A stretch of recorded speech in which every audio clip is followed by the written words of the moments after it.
What's up, everybody? It's Parker Hurley from the Bears Pod and BearGogglesOn.com. Check out everything I'm doing at BearGogglesOn.com and Parker Hurley on Twitter. This is another episode of the Bears Pod. It's Tuesdays and Thursdays at 6 o'clock.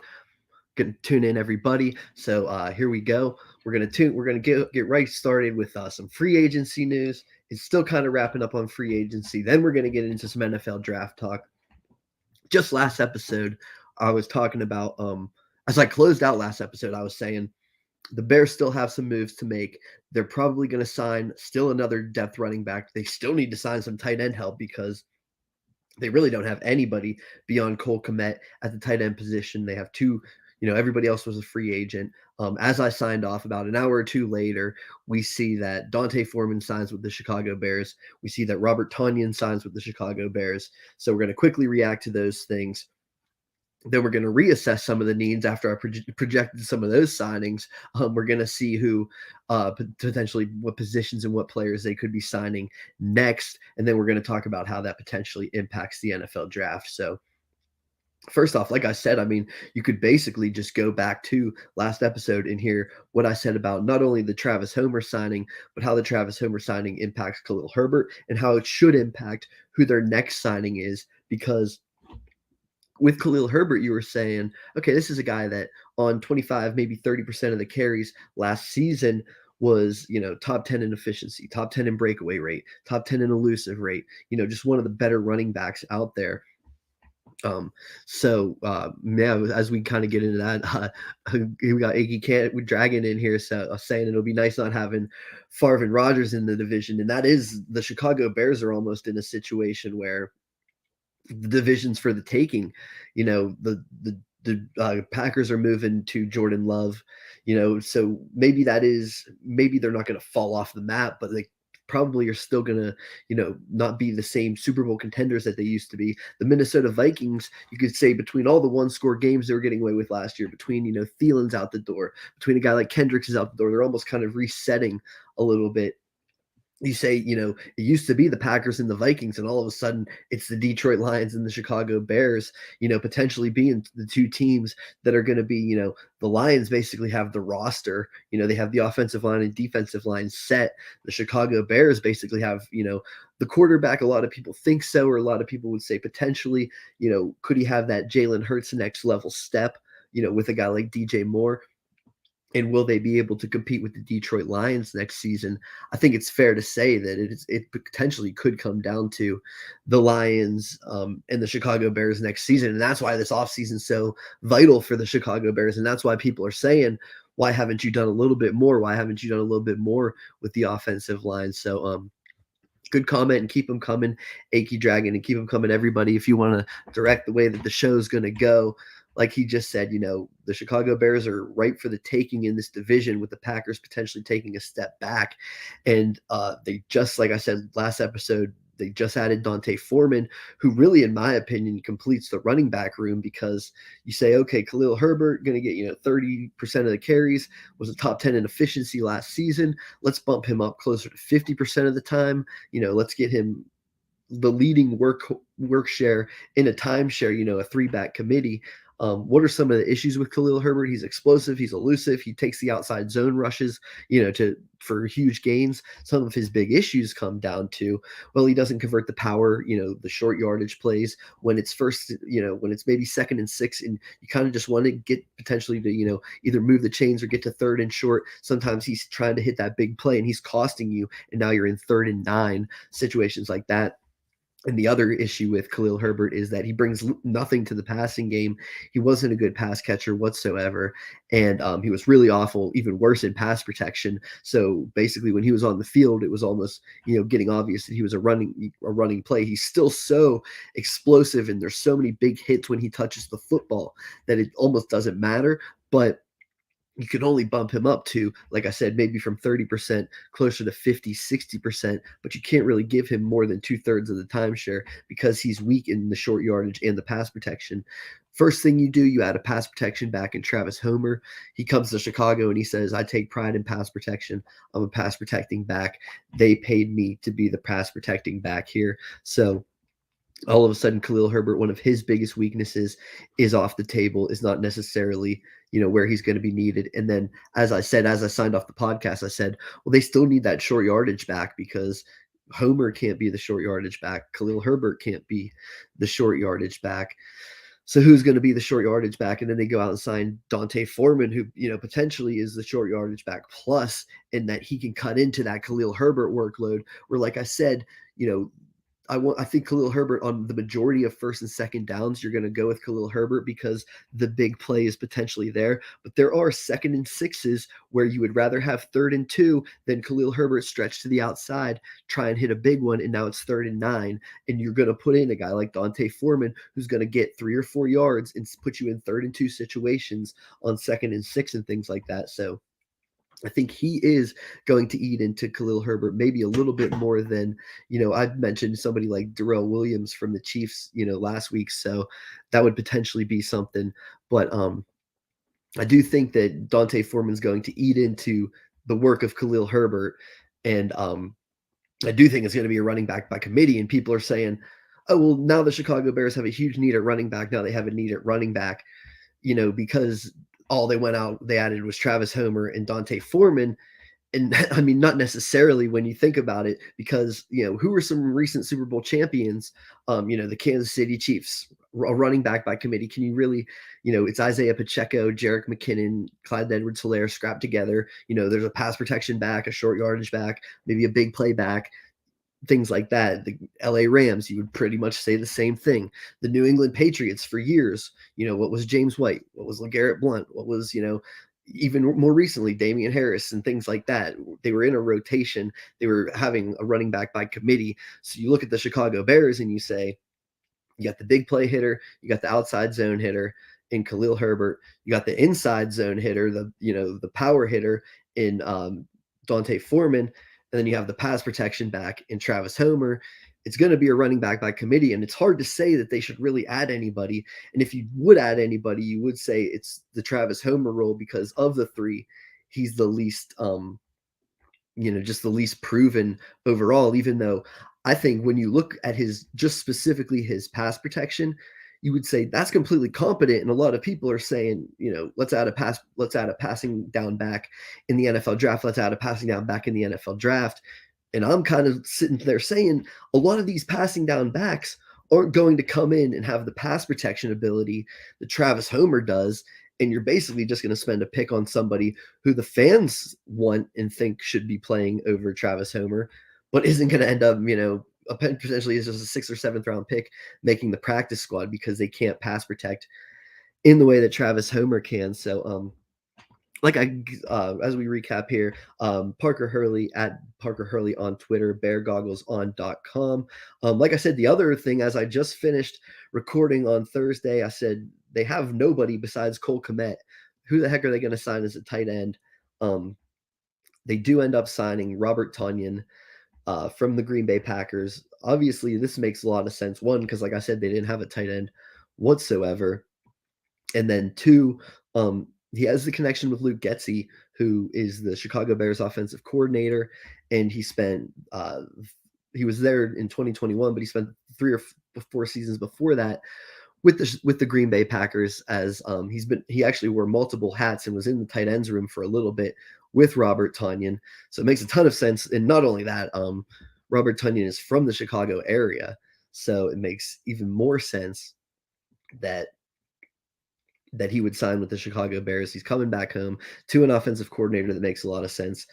And it's going to fit in terms of the Chicago Bears need a second tight end. Here's the thing that I think the big takeaway would be in terms of Cole Kmet is, if you're a fantasy football player, I don't think I'm buying Cole Kmet in fantasy football. I don't think I'm necessarily buying either one of these guys in fantasy football because it's going to be a split, but I have a hard time buying Cole Kmet because when you look at it, and one of the things I was thinking was maybe you sign a blocker on the cheap and that's able to highlight Cole Kmet and his ability as a passing down option.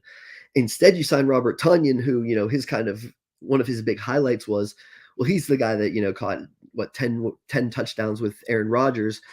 Then he tore his knee up and he came back last season. But now you say, okay, he's completely removed from the injury. He should be completely healthy.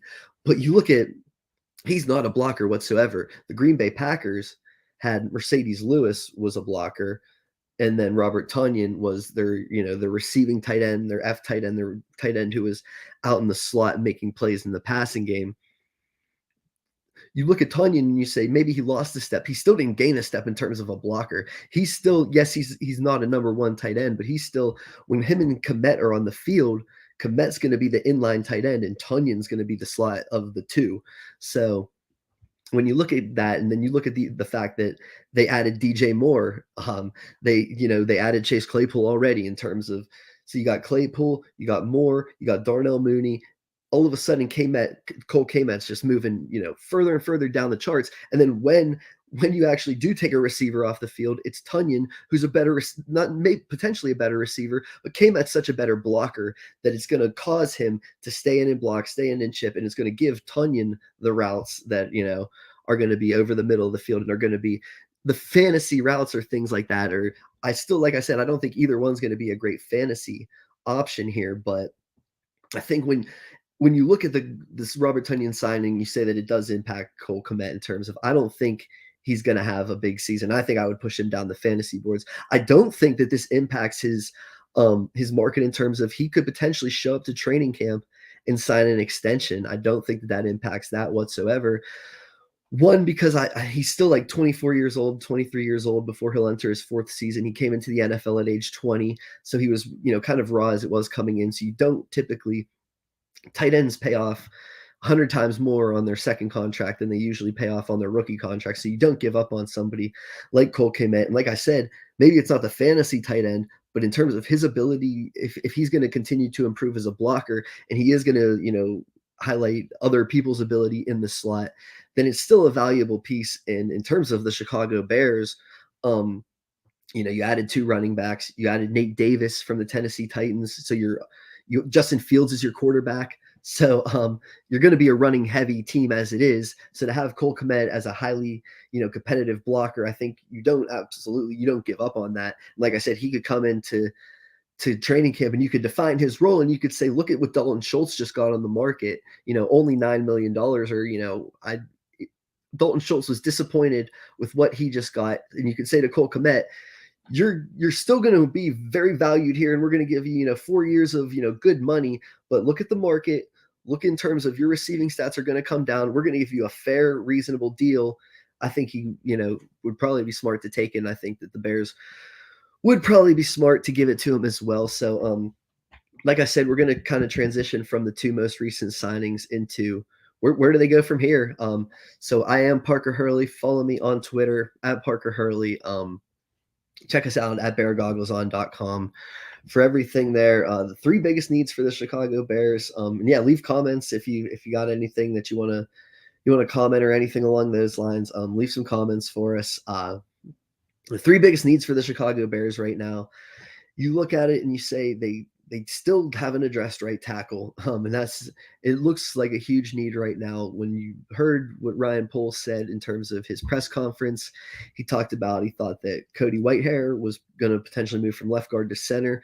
I think that puts Nate Davis, who played left tackle at college. He played right guard his whole entire career in the NFL, but I think that's just because of the Titans' need. I don't think he was necessarily better on the left or the right. So I think you move him back to the left side, which is where he spent a lot of his time in college. And then you play Tevin Jenkins at right guard, and you still have Lucas Patrick as your 4th interior lineman. So the interior line is pretty much set. You have Braxton Jones as a tackle. You have Larry Borum as a tackle, and you really don't have anything else. And the good news is that Braxton Jones was pretty good last season. The bad news is that Larry Borum wasn't necessarily as good and, ended up getting benched for Riley Reif. Reif goes to the New England Patriots. You don't have anybody there whatsoever that the team could really sign. So it's going to be interesting to see what the Chicago Bears do here. Because when you look at it, their bigger need is right tackle. But when you look at how could they address that in the NFL draft, they pick 9th overall, and then they don't pick again until 54th overall. You look at some of the tackles and you say, well, at 9th, they could get a tackle. But, in terms of a right tackle, you're reaching on a right tackle at 9th overall. But at 54th overall, you're probably not getting a guy that you could just easily plug and play as your starting right tackle, if they were that good they'd be gone by 54th overall. So what you're kind of sitting here is saying, and by the way that the board almost breaks, you're almost sitting here saying that the Chicago Bears potentially could kick off the tackle, discussions or the tackle drafting, because if four quarterbacks go in the top 8 picks, if a guy like Bijan Robinson, if Will Anderson, and there's, 6 of the top 8 are already there, and we haven't talked about a tackle. If Jalen Carter goes, we still haven't talked about a tackle. And we're talking about the Chicago Bears picking at number 9 overall, being able to land whichever tackle they want to land. So, okay, Braxton Jones was pretty good at left tackle last season. When he showed up to training camp, you wanted him to be your swing tackle, so you were getting him work at right tackle anyways. Do you say that, we're in a spot as a franchise where we hope to be picking in the top 10 for the last time ever? We don't want to ever do this again. And we hope that, whoever we're going to pick here is going to be so good, it's going to ignite Justin Fields' career. And we're just going to, we're going to be picking late 20s to the 30s forever and ever. And we're never going to get a shot at any one of these guys ever again. We have to swing for the absolute fences. You're saying this is the one time that we're ever going to get a true franchise left tackle. How many times does a true franchise left tackle end up on the free agency market? Never. How many times does a true franchise left tackle come to the 20s or whatever? Never. So when you have one, or you could potentially take one with a 9th overall pick, I think you do that and you say, Braxton Jones, this is your second NFL season. You were a 5th round pick. Let's give you a full summer at right tackle. We'll give you the full season. You can start at right tackle. If that becomes an issue, then we'll have to figure it out from there. But I think that it's so hard to say when you're sitting at number 9 overall and you're potentially never doing this again, and there's a franchise left tackle sitting there. It's really hard to say that the Chicago Bears should pass that up. So the 3 players that you really look into are Pete Skoronski, Paris Johnson, and Broderick Jones. And I don't know if it's going to be Pete Skoronski as much as other people do. Some people are saying, oh, no, it's definitely going to be Pete Skoronski because, Daniel Jeremiah just had it, and he just had Pete Skoronski mock draft to the Chicago Bears. And what he actually said was, because of the length issue of Skoronski, he thinks that they could potentially move him to right tackle. And he says, okay, this isn't the left tackle of their future, but he can plug and play at right tackle. He's good enough. My thing is, when you look at the historical comparisons of Peter Skoronski and his arm length, and you just look for, is there any NFL starting tackle ever that had his arm length that had NFL success? And you basically say no. And then you look at it and say, okay, how many really good college tackles moved to guard because they didn't necessarily have the length and turned into all-pro guards? Guys like Marshall Yonda, guys like Justin Pugh, guys like Zach Martin from the Dallas Cowboys, Joe Thuney from the Patriots and Kansas City Chiefs was at NC State. All of these guys were left tackles in college, and all of these guys were all pros in the NFL. And all of those guys, because they didn't have the length to play tackle, potentially slid down or whatever, but like Peter Skoronski is probably he's so much better off as being an NFL guard than he is being an NFL left tackle. The odds of him hitting as an NFL tackle diminish greatly because of his length. The odds of him being an elite NFL guard are 100%, in my opinion. It's such an easy decision versus how much of a risk it is there. So in my opinion, if I'm the Chicago Bears and I'm looking here and saying, we have Cody Whitehair, we have Lucas Patrick, we have Tevin Jenkins, we have Nate Davis, we need true tackles. We don't need, even if Skoronski is the best player on tape, we don't need an outlier in terms of length, because there have been the best players on tape have gone 10th overall, 5th overall, and they failed in the NFL. And there have been guards who dropped a little bit because they weren't tackles. They were tackles in college and they were guards in the NFL that turned into all-pro Hall of Fame type players. It just makes so much more sense to bet on him being a Hall of Fame player versus all the busts that you've seen with that level of arm length. So for the Chicago Bears, I personally think it comes down to Paris Johnson and Broderick Jones. one of the more interesting tweets was Jordan Reed went to the Georgia Pro Day, and he said the biggest takeaway that he had when talking to evaluators was that he got the sense that Broderick Jones was probably going to be the first tackle off the board in the NFL draft this season. And one of the more interesting things is that the Chicago Bears brass was at the Northwestern Pro Day, and then I think it was 2 days later. I want to say it was like Tuesday to Thursday. Tuesday they're at Northwestern.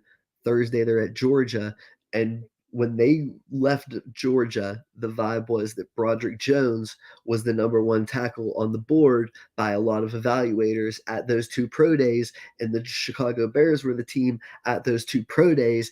And when you look at, you say on tape, Peter Skoronski is probably better than Broderick Jones. Broderick Jones may be a little more raw than Peter Skoronski, but like I keep saying, in terms of the arm length, Broderick Jones has it. The athletic upside, Broderick Jones has it.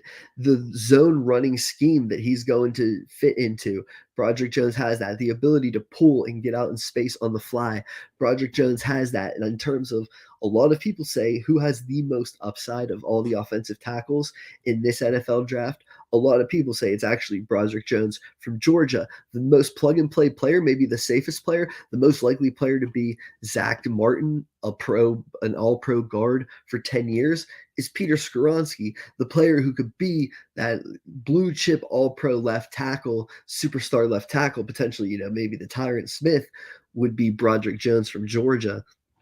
And I don't think enough people are putting stock into the fact that I think Broderick Jones could not only be a top 10 pick, but could be a really good fit for the Chicago Bears, especially in their zone blocking scheme. And the two things that Braxton Jones, Broderick Jones both bring to the table is really good out in space as zone blockers. And when you have the two of them out in space as zone blockers, like I keep saying, you have Dante Foreman, you have Khalil Herbert, you have Travis Homer, you have Justin Fields.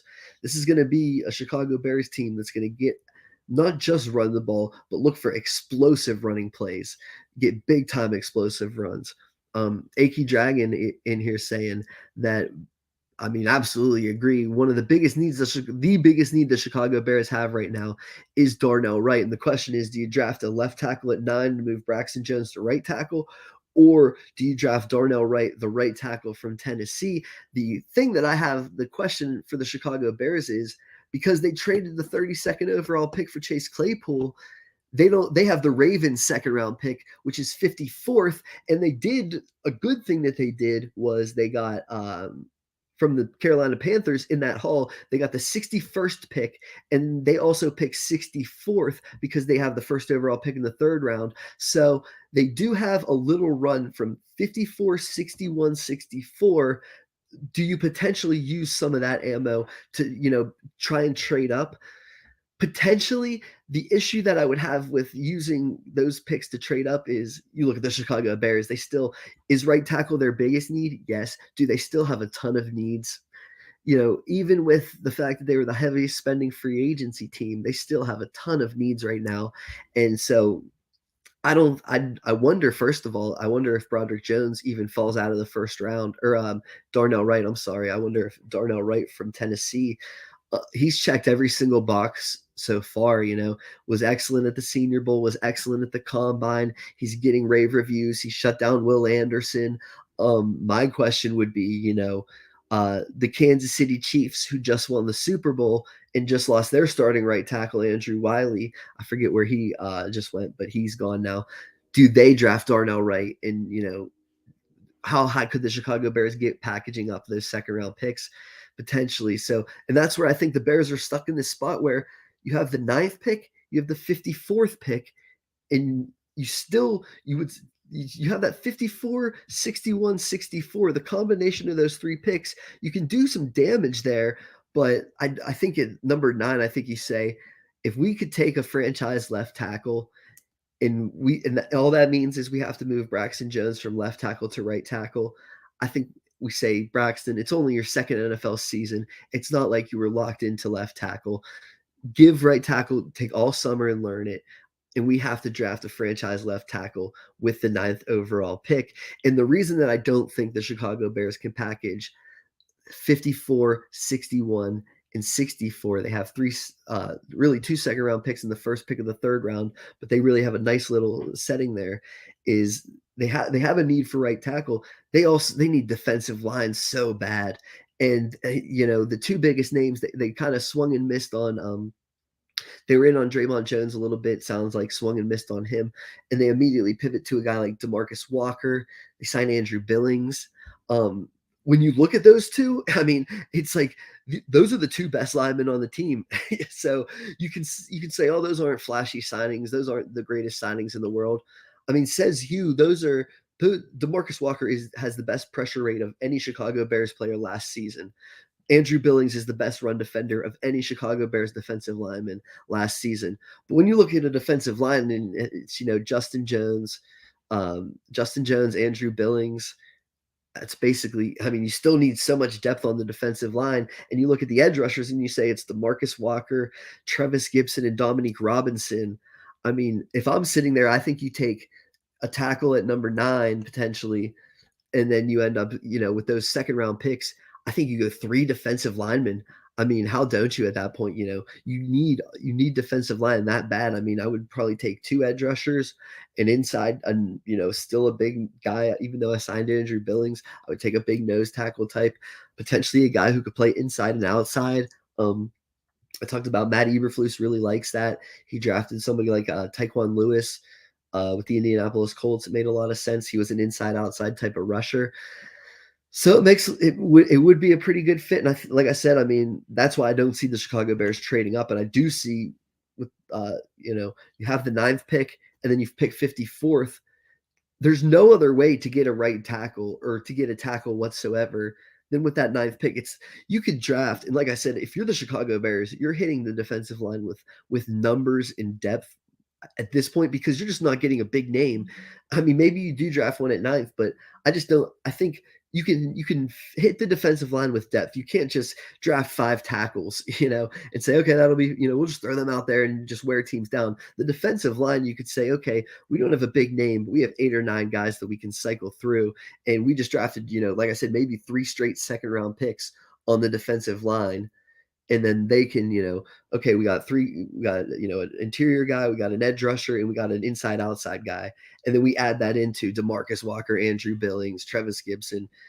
Is it the biggest fix in the world? No, but like I said, you can attack the defensive line with numbers. You can't attack the offensive line with numbers. You have to attack it with a skill set of a guy that you can only take 10th overall. And that's why I think you have to look, when you're the Chicago Bears, you have to look at the tackle market really heavy and say, that's probably somebody that they're going to draft. I did have 3 pass rushers that the Chicago Bears should continue to sign. There's still some guys out there. So check that out on Bear Goggles on. One thing I guess I'll leave you with is I don't think they're going to sign Yannick Ngakoue. A lot of people are pointing to Yannick Ngakoue to the Chicago Bears. He's the top edge rusher. They still need some edge rusher help. I didn't highlight him in the 3 best fits for the Chicago Bears because if you ever listen to Matt Eberflus, he takes pride in hustle, intensity, technical details, and things like that. And he just there's no way that Yannick Ngakoue fits them whatsoever. So I don't necessarily see that because he's a guy that he goes from team to team because he's like a mercenary pass rusher that doesn't defend the run whatsoever. And that's the Chicago Bears, one, are looking for long-term guys. They're not looking for 1-year type of guys. 2, they're looking for guys who, like I said, play every single snap, not just when they're called on to rush the passer. They're looking for run defenders, big time run defenders. I mean, none of these, Yannick Ngakoue doesn't fit any of these boxes. So he doesn't fit whatsoever. Another one from Aki Dragon, definitely keep commenting in. We have about a minute left here before we wrap up. From 6 to 6:30, we'll be back on Thursday. So definitely check back on Thursday at 6 o'clock Eastern, 5 o'clock Central. He said he ran amok. He had them picking Quentin Johnston, trading back, grabbing Jack Campbell and Cody Mauch. For the Chicago Bears, I don't think after you spent on TJ Edwards and Tremaine Edmonds, I don't know about Jack Campbell. I think Cody Mauch would be interesting, but I think he's another one that because of his length, I think when you look at the history of guys of his length, you're talking about an NFL guard more than you're talking about a franchise left tackle. And I think if he had that length, you're talking about somebody who would go before 54th overall.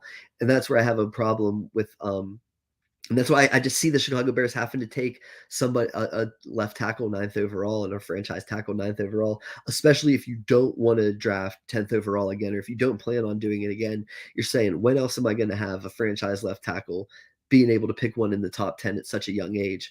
That's never going to really happen for the Chicago Bears, and it should happen this season. So that'll wrap us up. Like I said, I'll be back on Thursday at 6 o'clock Eastern, 5 o'clock Central, talking Chicago Bears. We'll be talking more about some of the fits, hopefully some free agency news and things of that nature. So tune in and check us out then.